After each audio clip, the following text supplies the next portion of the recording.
नमस्कार, एक बार फिर से आप सभी का स्वागत है। इस वीडियो के माध्यम से मैं मेंटेनेंस को लेकर बहुत यूजफुल जानकारी आप लोगों के साथ शेयर करने वाली हूं, जिसमें कानून के कुछ ऐसे सेक्शन बताऊंगी, नए कानून के, बदले हुए कानून के, जिसके आधार पर आप मेंटेनेंस देने से बच सकते हैं। कब बच सकते हैं, किस ग्राउंड पे बच सकते हैं और किस सेक्शन में क्या प्रावधान दिया गया है। साथ ही साथ हाई कोर्ट और सुप्रीम कोर्ट का जजमेंट भी शेयर करूंगी आप लोगों के साथ, ताकि आप अच्छे से समझ सकें और उन जजमेंट का हवाला देकर आप के खिलाफ अगर मेंटेनेंस का गलत आदेश हुआ है तो उसे रद्द करा सकें, मेंटेनेंस देने से बच सकें और ज़्यादा से ज़्यादा आप 6 महीने तक ही मेंटेनेंस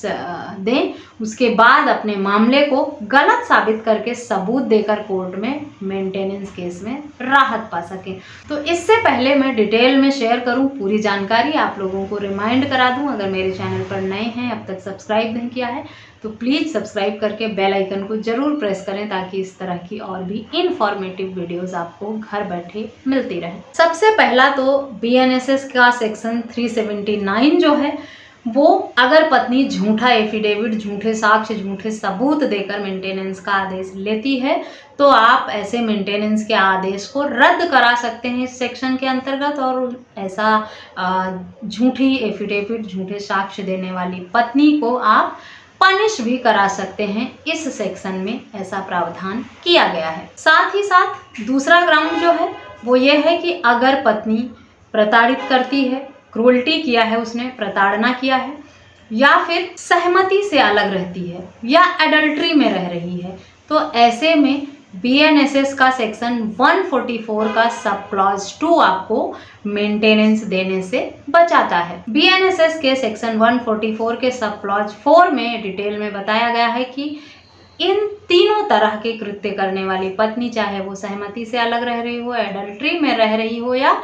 पति को प्रताड़ित परेशान करती हो, ऐसी पत्नी मेंटेनेंस पाने की हकदार बिल्कुल भी नहीं है, भरण पोषण पाने की हकदार बिल्कुल नहीं है। और बीएनएसएस का सेक्शन 144 का सब क्लॉज 5 जो है वो गलत मेंटेनेंस का आदेश अगर हो जाता है तो उसे रद्द कराने का प्रावधान करता है। किसी भी तरह से अगर आपको मेंटेनेंस केस में राहत चाहिए तो आपको आपकी पत्नी को गलत साबित करना होता है सबूत देकर। उसके बाद ही आप इन सारे सेक्शंस का उपयोग करके मेंटेनेंस केस में राहत पा सकते हैं। चाहे गलत आदेश हुआ हो तब भी अगर सेक्शन का उपयोग करना है आपको, तो आपको ये साबित करना होगा किस ग्राउंड पर आप मेंटेनेंस का जो आदेश हुआ है उसे चैलेंज कर रहे हैं, उसे गलत कह रहे हैं। जैसे पत्नी ने झूठी एफिडेविट दी है, या बढ़ा चढ़ाकर इनकम बताया है, या खुद नौकरी कर रही थी, अपनी नौकरी छुपाई है और मेंटेनेंस का आदेश हो जाता है।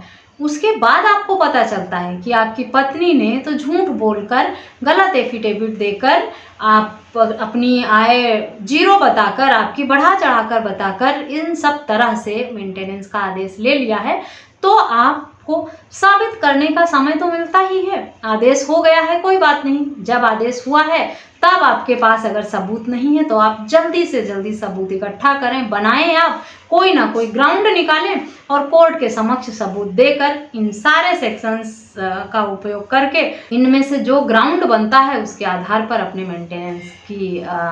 का आदेश जो है उसे खत्म कराएं, रद्द कराएं या कम कराएं, ज़्यादा कराएं, जिस भी तरह का ग्राउंड हो। हर केस में अलग अलग तरह का ग्राउंड रहता है। कहीं पर ज़्यादा मेंटेनेंस हो जाता है, पति की इनकम कम होती है, कोर्ट द्वारा आदेश ज़्यादा दे दिया जाता है। कहीं पर पत्नी कमाती है तो कह देती है मैं बेरोजगार हूँ, बेसहारा हूँ, कहीं पर पति की इनकम ज़्यादा बता देती है। इन सब केसों में अलग अलग तरह का ग्राउंड बनता है। तो जिस भी ग्राउंड पर आपको अपने मेंटेनेंस को खारिज कराना है, शुरुआती दौर में इंटरिम मेंटेनेंस का आदेश हो जाता है।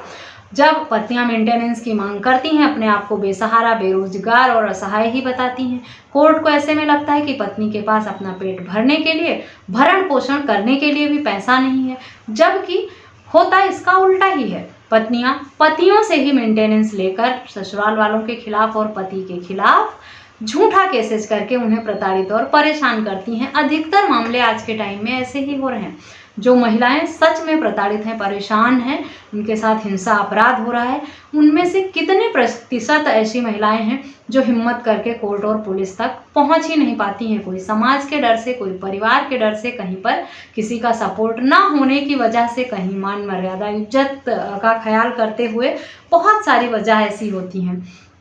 जिसमें पत्नियां कानून का यूज भी नहीं कर पाती हैं जो उनके हक में बनाया गया है। लेकिन वहीं दूसरी तरफ आज के टाइम में 80% केसेस जो हैं वो झूठे ही आ रहे हैं। ज़्यादातर जो हैं वो पत्नियां मिसयूज करने लगी हैं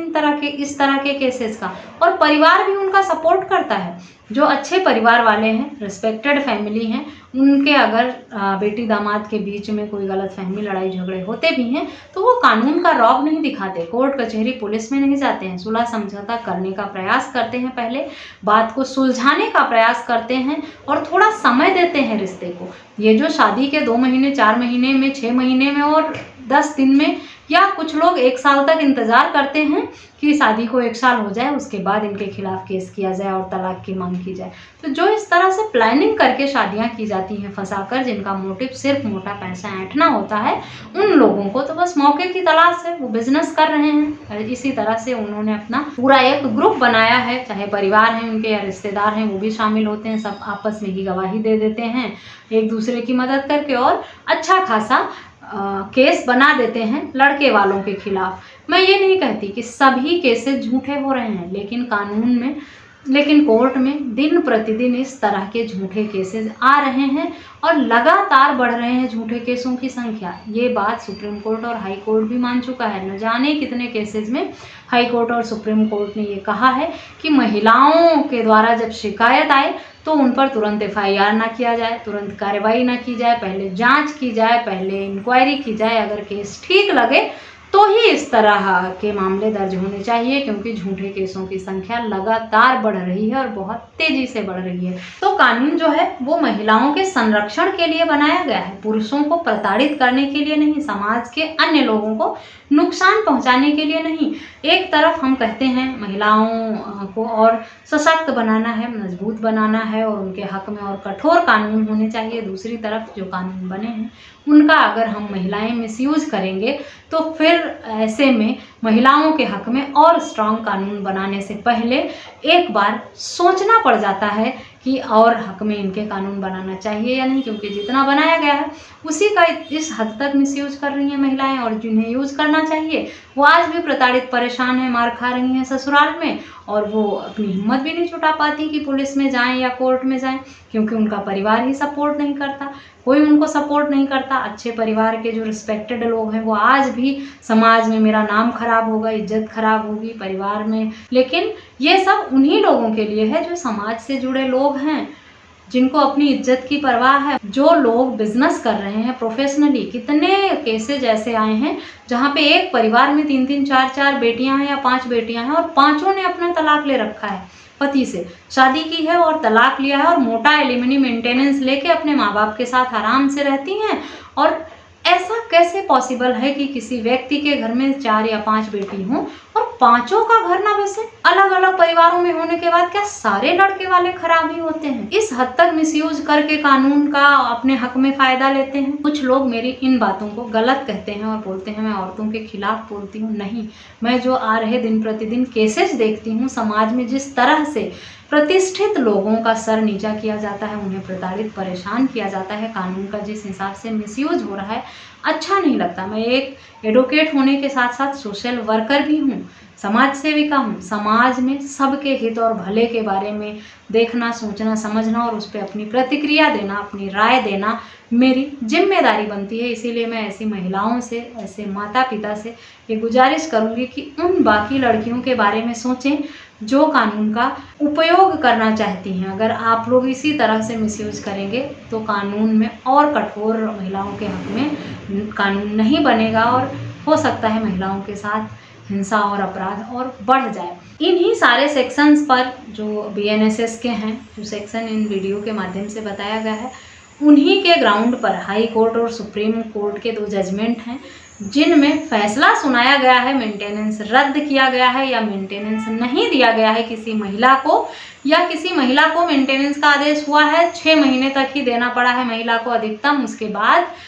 पति ने साबित कर दिया है कि महिला ने झूठा सबूत दिया था, झूठा केस किया था, तो उसका मेंटेनेंस का आदेश जो है वो डिसमिस हो गया है, खारिज हो गया है, आगे महिला को मेंटेनेंस कंटिन्यू नहीं करना पड़ा है। इन जजमेंट का लिंक मैं वीडियो के डिस्क्रिप्शन बॉक्स में दे रही हूँ, वहाँ से आप लेकर पढ़ सकते हैं, समझ सकते हैं, ताकि आप इन जजमेंट का फ़ायदा उठाकर अगर गलत आदेश हुआ है, झूठा साक्ष्य देकर आदेश हुआ है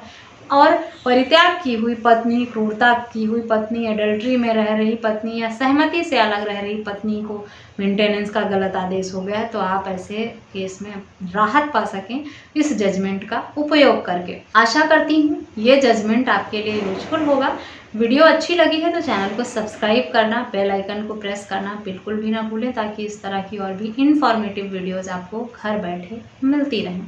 वीडियो सुनने के बाद, जजमेंट पढ़ने के बाद अगर आपके मन में कुछ सवाल हैं, मुझसे पूछना चाहते हैं, तो कमेंट करके या वीडियो में दिए गए व्हाट्सएप नंबर पर संपर्क करके आप पूछ सकते हैं। इस वीडियो में बस इतना ही, मिलते हैं नेक्स्ट वीडियो में, तब तक के लिए थैंक यू एंड बाय।